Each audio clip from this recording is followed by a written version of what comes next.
حبيبة هالة، يلا بقى نعمل احلى كشري كده وبكل سهولة، ومش هنغيب في المطبخ كده ولا نكركب نفسنا، وهتطلعي وتدخلي كده في اقل من ساعة وانت عاملة احلى كشري.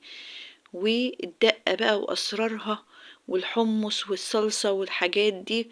وكمان هنعمل احلى مكونات واحنا شغالين كده. هعرفك معلومات انت ما كنتش تعرفيها قبل كده عن الكشري. اول حاجه يا حبيبتي، اول ما تدخلي المطبخ عشان تعملي الكشري، هاتي كل الحاجات اللي انت محتاجاها. يعني ما تشتغليش كده وتروحي تجيبي اللي انت عاوزاه اول باول، لا. حاجات الكشري على طول لابد تكون موجوده عندك، وتحضريها كلها زي ما انا عامله كده. اول حاجه هنبتدي بيها، هنجيب الحمص وننقعه كده بحبه ميه سخنين لو احنا مستعجلين، ونسيبه على جنب. ده اول حاجه هنبدا بيها. وبرده كمان الحاجات اللي هتنقع، العدس الاسمر ده هتنقعيه برضو في كوبايتين ميه بتغلي، حسب برضو الكميه اللي انت عاملاها.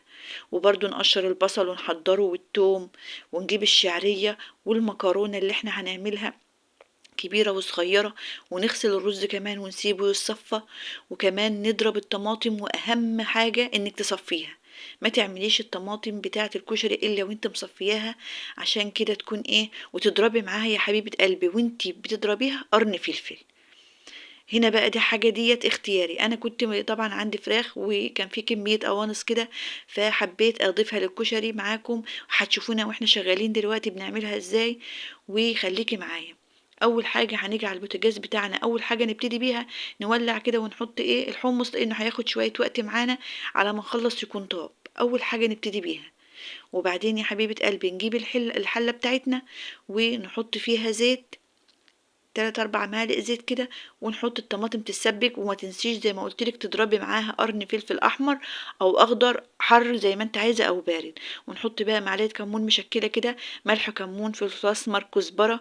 ده كل الحاجات دي بهارات هاله، ده انا بقلبها كده على بعضها وبحطها جاهزه عندي. هنحط الطاسه على النار، ويكونوا بشرنا البصل يا حبيبه قلبي. هنبشره بالمبشره عشان يكون كله زي بعضه كده، ويكون في نفس الحجم. هحط بقى معلقة نشا، معلقة دقيق، شوية كمون، على فلفل اسمر، على ملح صغيرين كده. ونقلبهم كلهم على بعض كده يا حبيبة قلبي. كل ده وانت شغالة، يعني الخطوات كده تعملي كله كده عشان ما تفضليش كده ايه واقف في المطبخ كتير. هناخدهم بقى بعد ما بشرناهم وحطينا عليهم الدقيق والنشا، ونحط شوية زيت كده في الطاسة. وخلي بالك الزيت اللي احنا هنستعمله لتحمير البصل ده، هو ده اللي هنكمل بيه بقية الوصفة كلها. هنحمر بقى يا حبيبة قلب البصل، وهنكمل بيه بقية الوصفة.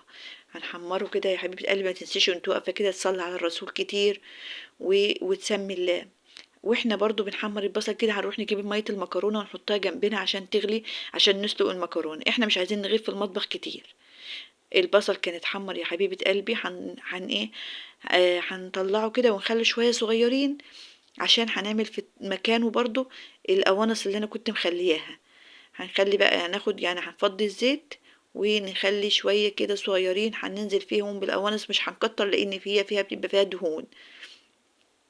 هنمسكها كده يا حبيبة قلبي، نقلبها ونحط برضو شوية كمون صغيرين وشوية فلفل اسمر، ونغطي عليها يا حبيبة قلبي لحد كده ايه ما تستوي.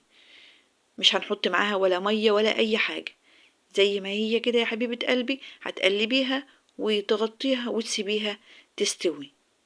هنغط... وما تنسيش برضو يا حبيبة قلبي، لو انت وصلت معايا الحلقة دي هنا، تعملي لايك واشتراك وتقولي رايك في الكومنتات، حلو او وحش، انا بتقبل الرأي والحمد لله. ويا رب دايما يحسن ما بين ايديكم. هنا يا حبيبة قلبي بقى زي ما انت شايفة، يعني مية المكرونة على العين التانية، والقوانص اللي انا هعملها دي. عندك كبد برضو مفيش اي مشكلة، يعني اللي موجود عندك متاح. مفيش يعني، دي خطوة اختيارية. هنجيب بقى غطيتها بقى، وهناك بقى كانت المية بتغلي. هنحط فيها المكرونة الصغيرة. او انت عندك المكرونة كلها نوع واحد وانت متأكدة منها، فحطيهم الاتنين مع بعض. لو انت عندك المكرونة نوعين وما انتش ضامنة، ما انتش ضامنة ان هما يكونوا نفس النوع، فتنزلي بالصغيرة الاول وتسيبيها دقيقة كده، وبعدين تكسري بقى المكرونه، ما تسيبهاش كبيره زي ما هي كده، كسريها كده يا حبيبه قلبي 3 قطع كده المكرونه الاسباجيتي، وتقلبي كده وتسيبيها تغلي شويه، وما تنسيش تبصي على النار، لان احنا حاطين كذا حاجه، حاطين الطماطم تتسبك، وحاطين الحمص، وحاطين المكرونه. فاحنا بقى دلوقتي يا حبيبه قلبي خدنا بقى من الزيت بتاع البصل اللي احنا محمرينه ده، وهنعمل الرز والشعريه. هنا هنعمل الرز والشعريه والعدس الاسمر بتاع الكشري. هنا بقى يا حبيبه قلبي كان خلاص كده، بسم الله ما شاء الله الشعريه اتحمرت وخدت اللون الجميل. هننزل بقى يا حبيبه قلبي بالرز، وبعدين العدس كله كده في حله واحده، ونقلب كده يا حبيبه قلبي كتير لحد ما يسخن كله ويتشوح ويسخن، يعني ويسخن جامد، يعني ما نزودوش على طول. هنا انا كنت بقولك ان خلاص الاواني استابت، وسبتها بقى على جنب لحد ما نكمل بقيه الوصفه. هنزود بقى الرز يا حبيبه قلبي زي ما انت شايفه كده، ونغطي عليه، ونروح على المكرونه صفيناها وغسلناها، وحطينا معاها شويه زيت برضو حوالي 3 4 معالق كده من الزيت بتاع برضو البصل، عشان تفضل كده مش شابكة ببعضها ولا حاجة. هنا بقى خدتها كانت طابت، صفيتها كده من اي زيوت فيها، وحطيتها على البصل، لان هستخدمهم الاتنين مع بعض. كده خلصنا المكرونة وخلصنا البصل. هنا يا حبيبة قلبي بقى كان التوم اللي احنا كنا عاملينه في اول الفيديو، فرمته كده قطع صغيرة، وجبت الكوباية دي فيها كوباية مية سخنة، والثوم، ونزلنا بالثوم حوالي كده 5 6 فصوص توم يعني. و الكمون ده زي ما انت عارفة كله على بعضه، كمون، كزبرة، فلفل اسمر، شطة، كله كده انا بعمله مع بعضه واسيبه للوصفات اللي زي كده. وهننزل بنص كوباية خل، لان الخل بقى هو اللي بيدي هو بقى الطعم الجميل. هنقلبهم كده يا حبيبة قلبي، وننزل عليهم بليمونة كده، نعصر ليمونة يا حبيبة قلبي ونحطها عليهم زي ما انت شايفاني بعمل كده. طبعا كل الحاجة اللي على الوش دي لما بتسيبيه شوية بتهدى، ومش بيكون في اي حاجة، وبيظبط معاكي. بنقلبهم بقى كده ونسيبهم على جنب، ونعمل الدقة. هنجيب بقى الزيت بتاع البصل ده، نسخنه شوية على النار، ونحط فيه يا حبيبة قلبي، سخنيه بس بلاش تخليه يغلي، ونحط فيه نص معلقة شطة على حسب الشطة اللي انت بتحبيها. لو بتحبيه حر حط معلقة شطة، لو ما بتحبوش حر حط نص معلقة بس عشان ما يبقاش حر عليك قوي. هنا حطيت الشطة والصلصة، وكنت خدت من الصلصة اللي على النار معلقتين كده وحطيتهم مع بعض. وهناخد الدقة اللي معمولة هناك دي معلقة شوية كده، ويبقى كده الاتنين جاهزين وحاجة كده بسم الله ما شاء الله. تسلم يا رب، يحسن ما بين ايديك يا رب.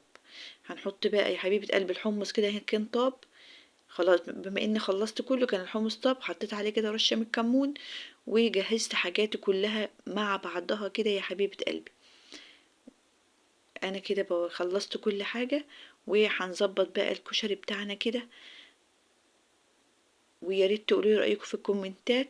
وطبعا طول ما انت واقفه ما تنسيش تصلي على الرسول وتذكري الله كتير، بتاخدي حسنات، وبتطلعي كمان واخده حسنات انك بتعملي الاكل، واخده حسنات كمان ان انت بتذكري الله، والحاجه بيطلع فيها بركه. هنا بقى بغري في الحاجه. ويا ريت، وايه رايكم، ايه رايكم بقى في الجمال ده؟ بصراحة كان طعمه جميل وروعة. وكمان كان حاجة كده بسم الله ما شاء الله. ما تنسيش يا حبيبة قلبي اللايك والاشتراك.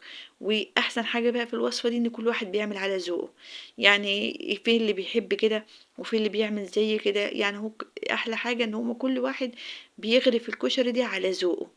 والسلام عليكم ورحمة